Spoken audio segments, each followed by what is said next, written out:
সুপ্রিয় শিক্ষার্থী বন্ধুরা, আসসালামু আলাইকুম। সুলতান ম্যাথ জোন এর পক্ষ থেকে সকলকে শুভেচ্ছা। আজ আমরা শিখব জ্যামিতিক চিত্রের সমাধান। আমরা স্ক্রিনে জ্যামিতিক চিত্রটা দেখতে পাচ্ছি। এখানে আমাদের বলা হয়েছে এক্স এর মান কত। আমরা হিসাবের সুবিধার্থে বা বোঝার সুবিধার্থে 125-এর সাথে যে কোণটা আছে তাকে আমরা ওয়াই ধরব এবং 85-এর সাথে যে কোণটা আছে সেটাকে আমরা কী করব, জেড ধরব।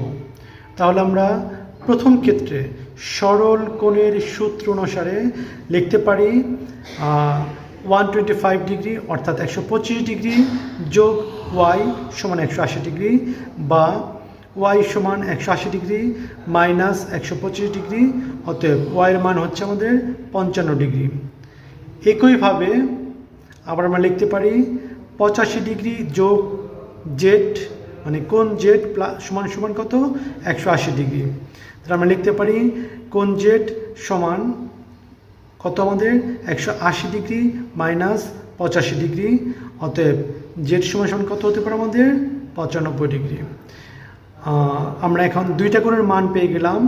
এখন আমরা ত্রিভুজের মানে চিত্র অনুসারে আমরা ত্রিভুজের নিয়ম অনুযায়ী বলতে পারি x plus y plus z সমান 180 ডিগ্রি বা এক্স প্লাস 55 ডিগ্রি যোগ 95 ডিগ্রি সমান 180 ডিগ্রি বা এক্স প্লাস 150 ডিগ্রি সমান 180 ডিগ্রি বা এক্স সমান 180 ডিগ্রি মাইনাস 150 ডিগ্রি। অতএব এক্সের মানটা তাহলে আমাদের এক্সের মানটা হবে কত, এক্স সমান সমান 30 ডিগ্রি। সকলকে ধন্যবাদ। আসসালামু আলাইকুম।